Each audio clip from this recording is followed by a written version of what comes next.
My name's Annette and I'm from Druin, and we had the misfortune to have my husband have a go at dropping dead in the backyard. So he had a sudden cardiac arrest one evening when the whole family was home. Thankfully we're all trained in CPR and were able to keep him going long enough to have the paramedics arrive in 4 minutes, and all was well. So it was really just an ordinary day. It was the end of the week, it was a work day, everybody was relaxing inside. And Daryl had been out digging drains because the water was running through the back of the carport. My son-in-law walked past. He'd been out to get tie, walked past with the tie in one hand and was stopped to chat to Daryl about how heavy the rain was and what have you. They came in under the carport, and with that Daryl just dropped to the ground. No warning, pouring rain, and it was dark.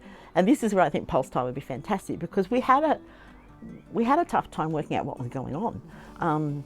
And when you do your training for CPR, you do it in an air-conditioned room on carpet. This was on gravel, it was dark, it was a mess. And so he seemed to be trying to breathe. We would turn him back and he'd stop. So I'd put him in the recovery position and he'd make this noise. I'm like, I don't know, is he got any heartbeats? So we'd put him back over and then he'd stop. And then Gabby just said, right, we're starting compressions, Mum. And that was the hardest thing, was actually making the decision to start compressions. I don't know why, but it was very difficult to actually start. It was very surreal. The girls will often say how surreal it was, and we still look at each other and go, did that really happen? Did it really happen? I was worried about how long the ambulance was going to take. It was 3 years ago, so it was post-COVID. All I could think was, are we doing this for an hour? Because then I knew that Gabby was getting tired. Lyndon had never done CPR. So then he only had to do it for a few minutes and the ambulance arrived. But they straight away went to defibrillator. 2 shocks, second shock, he was just like the movies, you know, kabang. And nothing happened on the first one. I thought, oh, here we go. He's not gonna come around. And the second one, he gave a holler, and then he was completely lucid after that.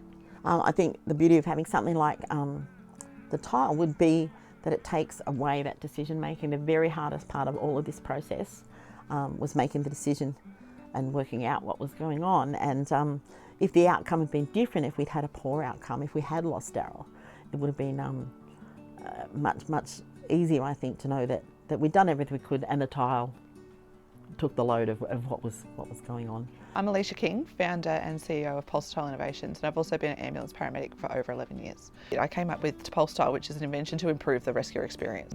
By having it, it just removes that indecision, any delay that we've got associated with, you know, uncertainty, and it removes that cognitive load. And if you can rely on a tech that's got a binary output that tells you whether or not someone's got a pulse, the default is much easier, and the prompt to start CPR is a no-brainer, and that's what we're really trying to achieve. Pulsatile is being designed so that it can be in someone's first aid kit at home, or in the first aid kit at school, or in your handbag. And so it's going to bridge that gap between time of collapse, achieving high quality CPR, to buy the time to get that defibrillator, which is the ultimate treatment. And it's improving that window of opportunity to improve survival, and also hasten good quality CPR, which is, you know, it's what we need.